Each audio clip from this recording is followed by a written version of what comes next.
affirmative vote to enable him to be invited. Then he repeated, which is circulated. Sebagai seorang diplomat ulung dengan kemampuan berbahasa Inggris yang bagus, Haji Agus Salim tak pernah canggung dalam pergaulan internasional. Dia selalu percaya diri pada event-event internasional penting yang dihadirinya. Haji Agus Salim memanglah sosok yang punya intelektual tinggi semenjak ia muda. Banyak tokoh dan peristiwa penting yang sudah ia lalui.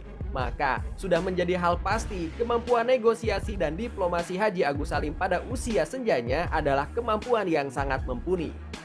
In Hyde Park they salute the new Queen Elizabeth, the name that once before spelled glory for Britain. Salah satu acara penting yang dihadiri Haji Agus Salim adalah saat mewakili Presiden Soekarno dalam acara penobatan Ratu Elizabeth II sebagai Ratu Inggris di Istana Buckingham pada tahun 1953. Tahta ini turun dari ayahnya, Raja George VI yang wafat pada tahun yang sama. Saat itu usia Ratu Elizabeth II masih relatif muda, yang sudah bersuamikan Pangeran Philip bergelar Duke of Edinburgh.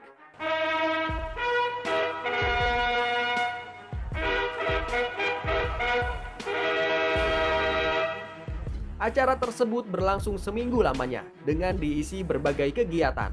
Selama Haji Agus Salim di Inggris diceritakan oleh Robert Bruce, duta besar Inggris untuk Indonesia yang pernah mendampingi Haji Agus Salim pada 1953. Dikutip dari seri buku Tempo Bapak Bangsa yang berjudul Agus Salim, Diplomat Jenaka Penopang Republik, kala itu Haji Agus Salim pertama kalinya bertemu dengan Pangeran Philip di acara jamuan makan malam di Buckingham Palace.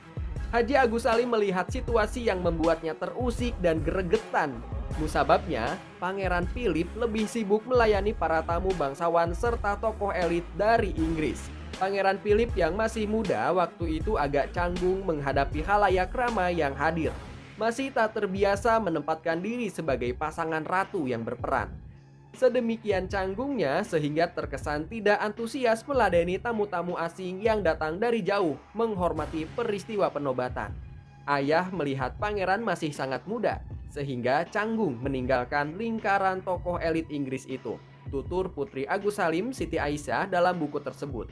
Padahal waktu itu, tamu-tamu yang hadir merupakan orang-orang ternama dari berbagai negara, seperti Raja Arab Saudi dan putra mahkota Jepang saat itu, Akihito, dan banyak tokoh lainnya.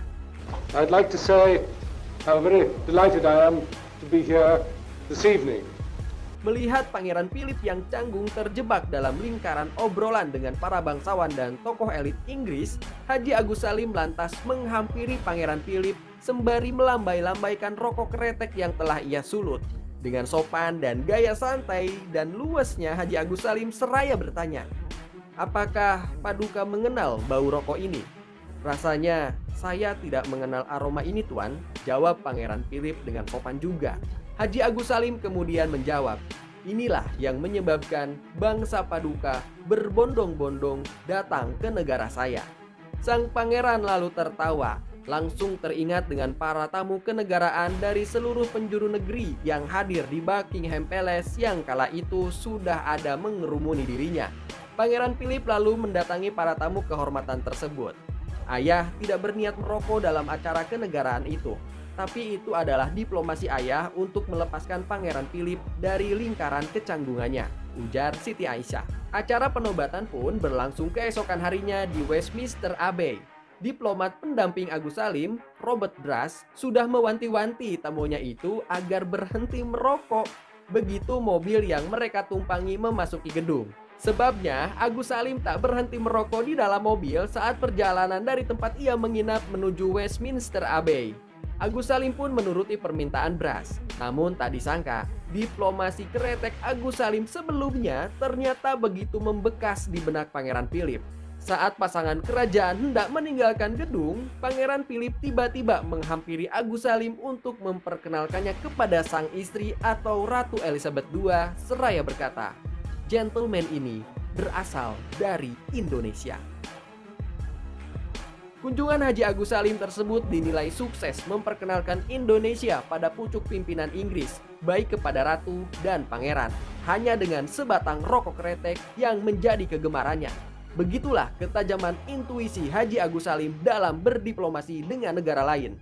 Semisal misi diplomasi lain yang dibawa Agus Salim adalah saat ia pergi ke negara Arab dalam jurnal Diplomasi RI di Mesir dan negara-negara Arab pada tahun 1947 karya Suratna Abdurrahman.